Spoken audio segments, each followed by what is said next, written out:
Good morning बच्चों। सिद्धार्थ शिक्षा सदन सीनियर सेकेंडरी स्कूल सोजित रोड में आपका स्वागत है। और आज हम आपके लिए लाए हैं क्लास 8th विजय सामाजिक ज्ञान हमारे अतीत थर्ड, जिसमें पार्ट 3 है, जो कि चैप्टर नंबर 4 आदिवासी, डीकू और एक स्वर्ण युग की कल्पना। तो हमने प्यारे बच्चों पहले इसमें हमने पढ़ा था कि जो आदिवासी जो लोग हैं, जो कबीले हैं, वो लोग पहले घुमंतू जाति के रूप में घूमते थे और जब झूम खेती करते थे, शिकारी थे, संग्राहक थे, बर्बर थे, जंगली थे। कुछ जातियां जो थी वो सभ्य थी। तो धीरे धीरे अंग्रेज़ों के आने के बाद उनमें कुछ सुधार भी हुआ और इस प्रकार धीरे धीरे वो सूदखोरी, महाजनों, व्यापारियों के बीच में फंसने लगे, ब्याज भी ज़्यादा देने लगे, गरीबी को और धकेल दिए गए। उनका जो काम था उनको भी उनके लिए रोका गया। और फिर धीरे धीरे वो कुछ जानवर पालते थे, कुछ लोग एक जगह खेती करते थे। और मध्य प्रदेश में तो घुमंतू खेती के लिए एक बेवड़ शब्द होता था, जो एमपी मध्य प्रदेश में ये ज़्यादातर ये बेवड़ के रूप में ही कार्य करते थे। और औपनिवेशिक शासन के समय अब आदिवासियों के जीवन पर क्या असर पड़ा, तो आदिवासियों के जो मुखिया थे उनके ऊपर बहुत ज़्यादा असर पड़ा कि जो उनकी इकोनॉमी, जो आर्थिक ताकत थी, वो भी कम हो गई। और उनसे पहले आदिवासी मुखियाओं का बहुत महत्वपूर्ण स्थान था और उस समय उनकी पुलिस भी उनकी होती थी। ज़मीन और वन प्रबंधन यानी जंगल का प्रबंधन किस प्रकार करना, उनके स्थानीय नियम वो खुद बनाते थे। और कई गांवों के ज़मीन के मालिक भी होते थे वो। और धीरे धीरे ब्रिटिश अधिकारियों ने इनकी शक्तियाँ छीन ली और फिर अंग्रेज अफसर उनको अपनी नज़र के सामने रखते थे। अंग्रेज़ों के प्रतिनिधि की हैसियत से वो अपने समूह में अनुशासन भी रखते थे। और धीरे धीरे अब घुमंतू काश्तकारों का क्या हुआ। जो घुमंतू काश्तकार थे, घुमंतू काश्तकार का मतलब होता है जो घूमते हुए खेती करते हैं, ठीक है ना। अब देखिए इनके बारे में आज हम लेके आपके सामने घुमंतू काश्तकारों का क्या हुआ। उन्हें अंग्रेज़ों को नजराना देना पड़ता था। नजराना मतलब इनाम कह सकते हैं। और अंग्रेज़ों के प्रतिनिधि की हैसियत से अपने समूह को अनुशासन में रखना पड़ता था। पहले उनके पास जो ताकत थी अब वह नहीं रही। किनके पास? उनके मुखियाओं के पास। और वे परंपरागत कामों को करने से लाचार हो गए। अब जो उनके परंपरागत जो काम थे, जैसे झूम खेती करना, रेवड़ वगैरह चराना और जंगली जड़ी बूटियों का संग्रह करना, व्यापार करना, लकड़ी, फल, फूल, इमारती लकड़ियाँ लेना, वो सारे काम नहीं कर पा रहे थे। तो फिर ऐसे समूहों से अंग्रेज़ों को, ऐसे समूहों से, कैसे समूह? घुमंतू काश्तकार। ऐसे समूह से अंग्रेज़ों को काफ़ी परेशानी थी, जो यहाँ वहाँ भटकते रहते थे, क्योंकि उनका कोई स्थायी स्थान नहीं था। आज वो यहाँ दिखे गए तो कल या परसों उस स्थान पर, दूसरे स्थान पर दिखे जाएंगे। तो इस प्रकार वो घूमते रहते थे, स्थायी उनका कोई ठिकाना नहीं था। एक जगह ठहर कर नहीं रहते थे। वे चाहते थे कि आदिवासियों के समूह एक जगह स्थायी रूप से रहें और खेती करें।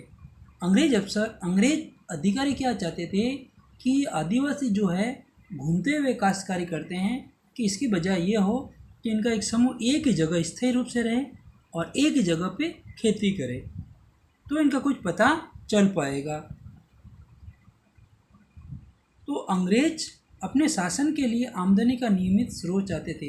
अब देखो अंग्रेज ये चाहते थे कि वो अपने शासन के लिए, अपने साम्राज्य के लिए आमदनी के स्रोत किस प्रकार ढूंढे।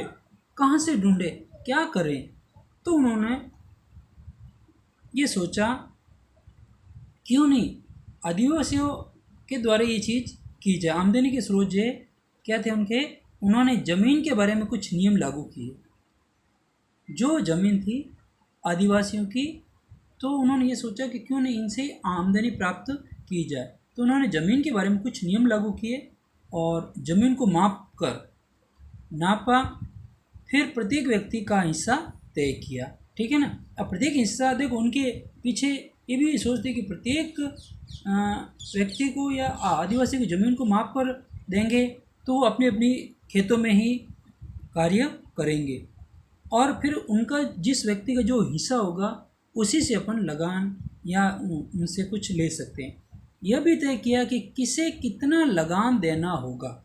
अब जैसे मान लो कि किसी के बड़ा खेत या बड़ा फील्ड, बड़ा भूखंड आ रहा है, तो उससे थोड़ा सा ज़्यादा लेते, और जिसके हिस्से में थोड़ा कम आता उससे उसके हिसाब से लेते। कुछ किसानों को भूस्वामी यानी कि ज़मीन का मालिक, ज़मीन मालिक, और दूसरों को पट्टेदार घोषित किया गया। और कुछ किसानों को भूस्वामी ज़मीन का मालिक और कुछ को पट्टेदार यानी कि ज़मीन दूसरे की ज़मीन पर खेती करना, ठीक है, पट्टेदार घोषित किया गया। पट्टेदार अपने भूस्वामियों का भाड़ा चुकाते थे। जिसकी ज़मीन होती थी, दूसरे व्यक्ति, दूसरे किसान उनसे वो लेते थे और उनका उसका किराया चुकाते थे, वो पट्टेदार होते।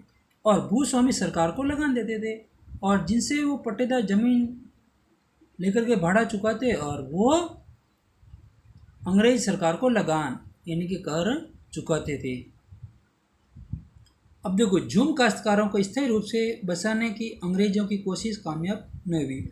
अंग्रेज चाहते थे कि जो झूम खेती करने वाले घुमंतु जो काश्तकार हैं वो क्यों नहीं एक ही जगह रहें, एक ही जगह स्थायी रूप से रहे और स्थायी रूप से ही वो एक ही जगह खेती करे, लेकिन उनकी कोशिश कामयाब नहीं हुई। और झूम काश्तकार आपको पता है कि झूम खेती करते हैं, जो कि ये जो ज़मीन है मान लो यहाँ पे इन्होंने क्या घास फूस काट के यहीं पे जले और यहीं पे वो राख वगैरह डाल देते थे और यहाँ पे खेती करते थे। और जब यहाँ से वो खेती काट करके धान ले लेते, फिर वो कई इसकी और जगह चले जाते और यहाँ पे वो वही वाला प्रोसेस यहाँ चलाते थे। तो इस प्रकार वो झूम खेती होती है, एक जगह से दूसरे स्थान पर जाकर खेती करना। फिर ये साल भर तक या 6 महीने तक ये खेत पड़ा रहता, उसके बाद वो यहाँ आके भी खेती कर लेते। ये ऐसा इसलिए करते थे कि ये ज़मीन उपजाऊ हो जाए इसलिए। अब अंग्रेज़ों की जो झूम काश्तकारों को स्थायी रूप से बसाने की कोशिश थी वो कामयाब नहीं हुई। जहाँ पानी कम और मिट्टी सूखी हो वहाँ हलों से खेती करना आसान नहीं था। अब आपको भी पता है कि जहाँ पानी कम होगा, मिट्टी सूख जाएगी, तो वहाँ हल से भी खेती करना आसान नहीं होता, बल्कि हलों की मदद से खेती करने वाले झूम काश्तकारों को नुकसान ही हुआ। अब हलों की मदद से वो खेती करते थे तो उन्होंने वो पहले चीज़ की नहीं कभी, तो उनसे भी उनको नुकसान हुआ, क्योंकि खेत अच्छी उपज नहीं देते थे। अब इनका रिवाज क्या था कि वो जो राख बिखेरते थे, ठीक है, राख से क्या है कि फास्फोरस बढ़ता था और उर्वर क्षमता बढ़ती थी, और झूम खेती करते थे तो वो क्या करते एक ही जब इनको बसा करके खेती करने लगे, तो हल की मदद से भी खेती की। और सबसे बड़ी बात है कि पानी कम होता है और मिट्टी भी सूख जाती है, गीलापन नहीं होता है, वहाँ पर भी हल चलाकर वो खेती करते थे और बीजों को बिखेर देते थे। तो आपको पता है कि बीज भी ज़मीन में जाने के बाद हल्का फुल्का आर्द्र होता है, फिर वो अंकुरित होता है, तो वो नहीं हो पाता और खेती की उपज भी अच्छी नहीं होती थी।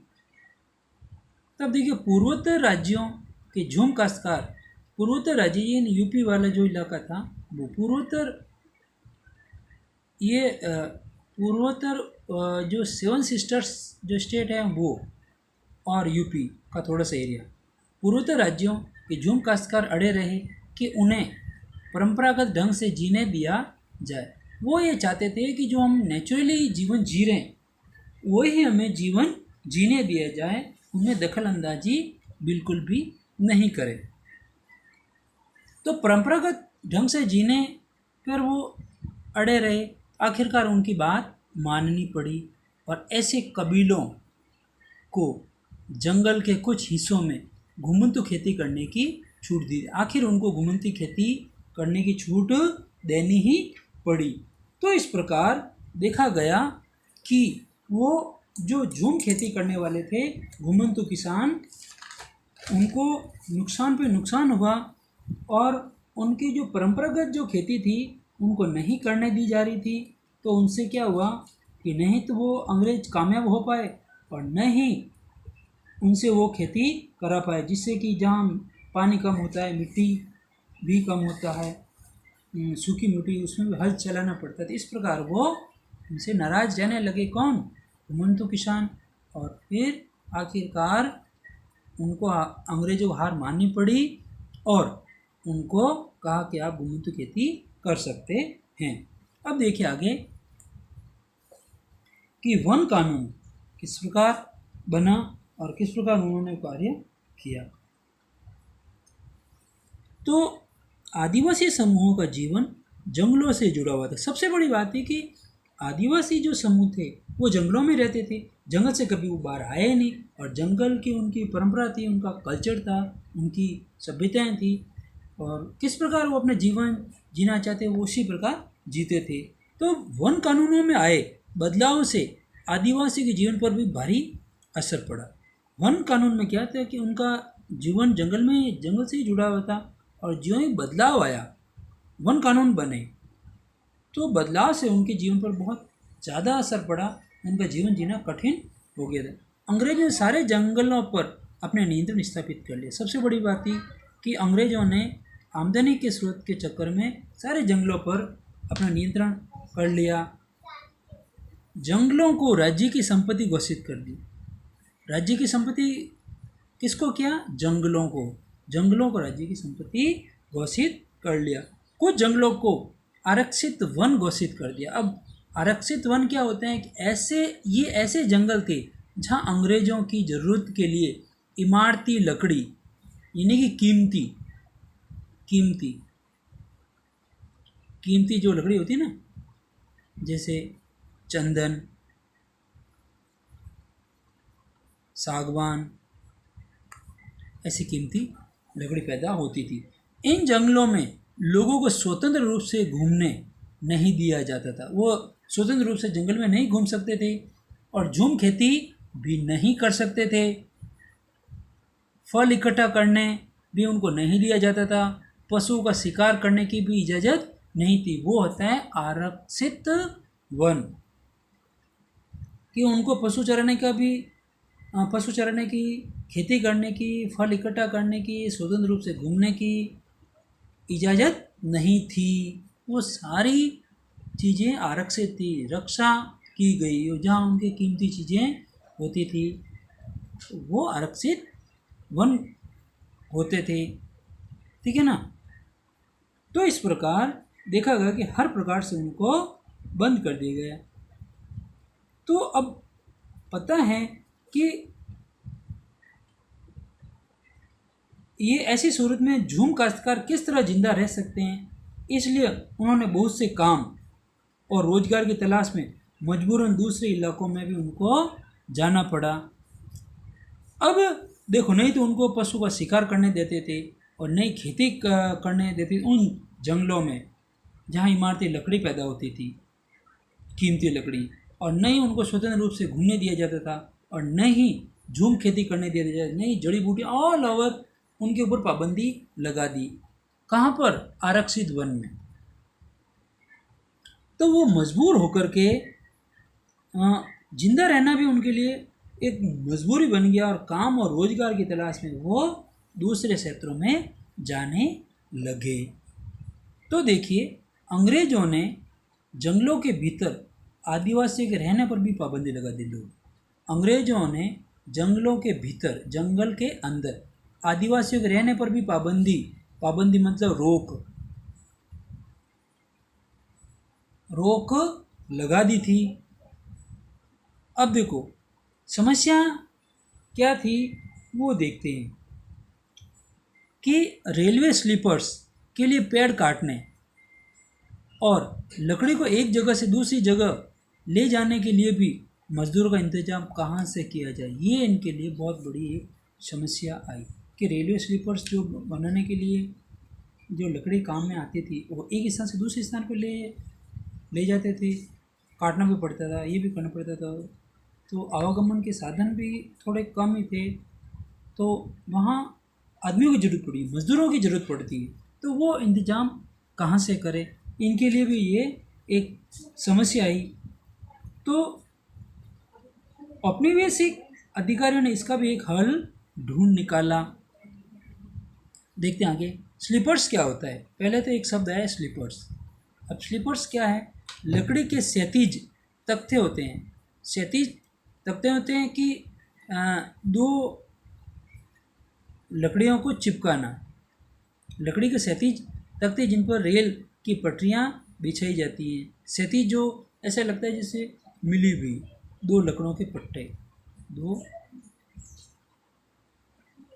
लकड़ी के पट्टे बड़े बड़े, क्षैतिज तख्ते जिन पर रेल की पटरियाँ बिछाई जाती हैं वो स्लीपर्स होते हैं, ठीक है ना।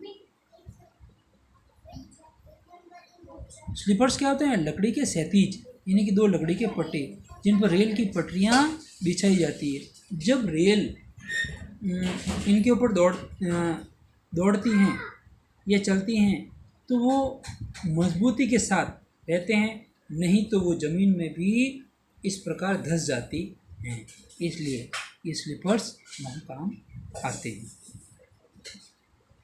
तो अब देखिए झूम काश्तकारों को जंगल में ज़मीन के छोटे छोटे टुकड़े दिए गए। झूम काश्तकार होते थे, किसान होते थे, उनको जंगल में क्या कि ज़मीन के छोटे छोटे टुकड़े दिए गए और उन्हें वहाँ खेती करने की भी छूट दी गई कि आप हाँ यहाँ आप काम कर सकते, एक बार यहाँ पे आप खेती कर लो, दूसरी बार यहाँ से छोड़ के इस यहाँ पर कर लो। तो उनकी परंपरागत खेती में वो खुश थे और उन्हें वहाँ खेती करने की भी छूट दी गई, बशर्ते गांव में रहने वाले को वन विभाग के लिए मजदूरी करनी होगी। अब शर्त ये थी कि आपको छूट उस समय ही दी जाएगी जब आप ये कार्य आप वन विभाग के लिए भी आपको मजदूरी करनी पड़ेगी। वन विभाग अगर कहेगा कि आपको ये जंगल से पेड़ काटना है या साफ़ सफाई करनी है, यही कार्य करना, वन विभाग जैसा कहेगा वैसा आपको काम करना पड़ेगा। गांव में रहने वाले को वन विभाग के लिए मजदूरी के लिए भी मजबूर किया गया। तो इस प्रकार प्यारे बच्चों यहाँ देखा गया कि अंग्रेजों ने किस प्रकार आदिवासियों को मजबूर किया, जंगलों में भी रहने के लिए पाबंदी कर दी गई और इस प्रकार मुखियाओं पर भी उन्होंने रोक लगा दी। घुमंतु किसानों को भी जो परंपरागत खेती उनको भी वे करने नहीं दिया और ज़मीनों कुछ लोगों को भूस्वामी बना गया, कई लोगों को पट्टेदार बना दिया गया। जो पट्टेदार से जो भूस्वामी भाड़ा चुकाते थे और वो भाड़ा जो है अंग्रेज़ों को देते थे। गुजरात में भी कई ऐसे जंगल की खेती जहाँ कई ऐसी घुमंतु खेती करते थे वन क्षेत्रों में, जो आज भी देखा गया कि आज भी वो पेड़ों को काट कर खेती के लिए ज़मीन को साफ करते हैं आदिवासी लोग। आज भी यही परंपरागत चीज़ें चल रही है। तो अंग्रेज़ों ने इस देश में आदिवासियों को जीना मुश्किल कर दिया था। तो इस प्रकार उनकी लोक संस्कृति, उनके गीत, उनका सारा कल्चर ही खराब कर दिया था। तो इस प्रकार देखा गया बच्चों कि आपको वीडियो अच्छी तरह से सुनना है, समझना है और ढंग से कार्य करना है। तो आपको वीडियो अच्छा लगा और पढ़ाई भी आप ढंग से कर रहे हैं, आपने ध्यान से सुना होगा और ये जो प्रश्न हैं इन प्रश्नों को एक बार पढ़ना है, पूरा प्रश्नों को पढ़ना है। प्रश्नों को पढ़ने के बाद आपको चैप्टर की हेडिंग लगानी है, डेट लगानी है, और प्रश्न को लिखने के बाद उत्तर लिखना है कि क्या क्या चीज़ें से पूछ रहे हैं, कौन सी चीज़ें पूछ रहे हैं। उसके बाद आपको कार्य करना है, ठीक है, और ढंग से कार्य करना है। आप वीडियो का लाभ ले रहे हो तो प्लीज़ सुने का अनसुना कतई नहीं करें, और आपकी जो बकाया फीस है वो जमा कराएं समय पे, ठीक है। और कार्य भी ढंग से करें, पढ़ाई करते रहें, और फालतू समय खराब नहीं करें। Thank you.